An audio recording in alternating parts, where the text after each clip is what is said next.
नमस्कार। स्वागत है आप सभी का मेरे YouTube चैनल पर।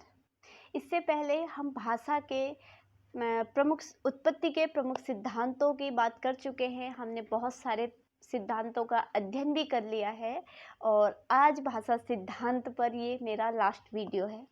और आज हम जो बचे हुए जितने भी सिद्धांत हैं उन सभी का अध्ययन इस वीडियो में करेंगे। तो आज हम सबसे पहले बात करते हैं संपर्क सिद्धांत की। तो जो संपर्क सिद्धांत हैं इसके प्रवर्तक जो है प्रसिद्ध मनोवैज्ञानिक जी रेवज हैं। तो जी रेवज का ये मानना है कि जो संपर्क जो है वो प्रारंभ से ही मनुष्य का एक दूसरे से संपर्क रहा है। यानी कि मनुष्य क्या है, एक सामाजिक प्राणी है और सामाजिक प्राणी होने के नाते सामाजिक जीवों का आपस में संपर्क रखने की एक सहजात प्रवृत्ति होती है, एक नैसर्गिक प्रवृत्ति होती है कि वो एक दूसरे से आपस में जो है मिलजुल कर रहते हैं, एक दूसरे से संपर्क में रहते हैं। तो इस सिद्धांत के समर्थकों का मानना है कि मनुष्य ने प्रारंभ में भूख, प्यास और अपने सुख दुख अनुभूति आदि की अभिव्यक्ति के लिए संकेत और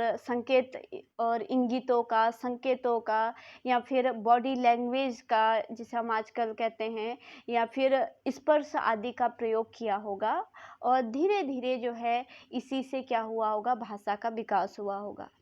जैसे जैसे मनुष्य का विकास होता गया उसके लिए उसको भाषा की आवश्यकता पड़ी होगी और इस आवश्यकता के कारण ही भाषा का विकास हुआ होगा।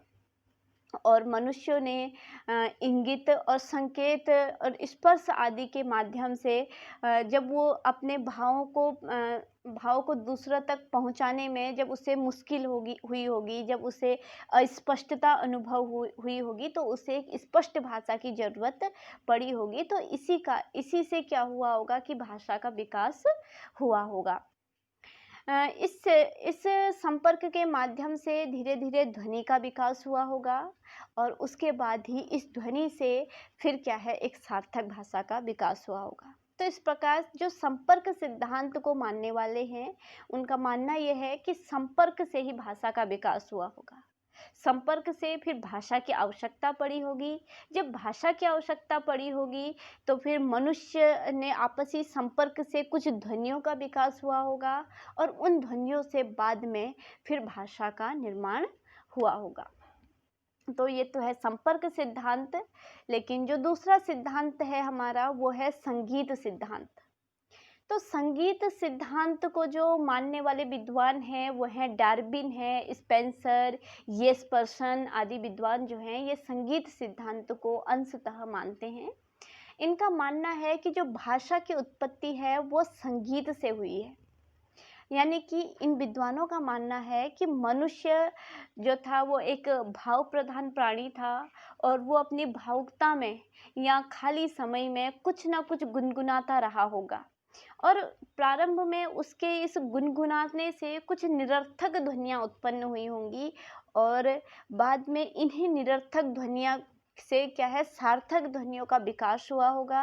ये ध्वनियाँ बाद में किसी वस्तु से संबद्ध होकर के सार्थक हो गई होंगी और इसी से फिर भाषा का निर्माण हुआ होगा। इसके बाद जो बात आती है वो है प्रतीक सिद्धांत की। तो प्रतीक सिद्धांत का भी क्या मतलब है कि प्रतीक का मतलब है कि ये क्या है, जैसे मैं पेन कह रही हूँ, पेन शब्द क्या है, किसका प्रतीक है, एक लंबे आकार वाली पतली सी एक ढांचा है, उसका वो पेन क्या है, उसका प्रतीक है।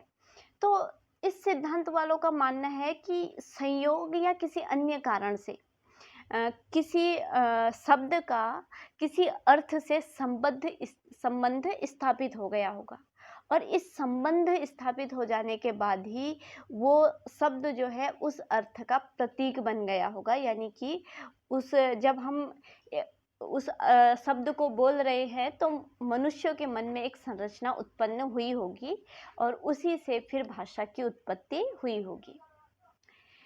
इसके बाद जो अगला सिद्धांत हमारा आता है वो है समन्वय मिश्रित सिद्धांत। जैसे नाम से ही स्पष्ट है कि इस सिद्धांत में क्या किया है कि बहुत सारे सिद्धांतों का समन्वय किया गया है और बहुत सारे सिद्धांतों को इसमें क्या किया गया है, मिश्रित किया गया है। इस सिद्धांत के जो समर्थक और प्रवर्तक हैं वो प्रसिद्ध भाषा शास्त्री हेनरी स्वीट है। इनका मानना है कि यह जो भाषा की उत्पत्ति हुई है वो मिश्रित रूपों से हुई है, किसी एक रूप से भाषा की उत्पत्ति न होकर के मिश्रित रूप से भाषा की उत्पत्ति हुई है। वे कहते हैं कि अगर हम उपर्युक्त सिद्धांतों को मिला देते हैं,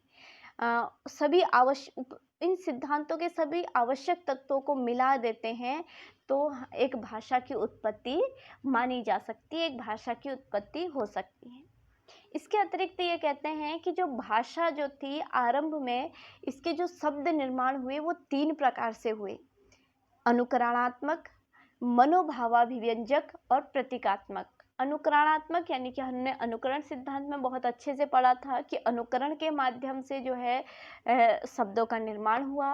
मनोभावाभिव्यंजक का मतलब है कि जो मनुष्य के भाव है, सुख दुख क्रोध इत्यादि जो हैं, जब भी हमारी जैसी अवस्था होती है अनायास हमारे मुख से कुछ ना कुछ शब्द उच्चारित होते हैं तो वो मनोभावाभिव्यंजक हो गए। और प्रतीकात्मक, प्रतीक अभी हमने पढ़ा जहाँ पर क्या है किसी संयोगवश जो है कोई शब्द जो है किसी अर्थ का प्रतीक बन जाता है।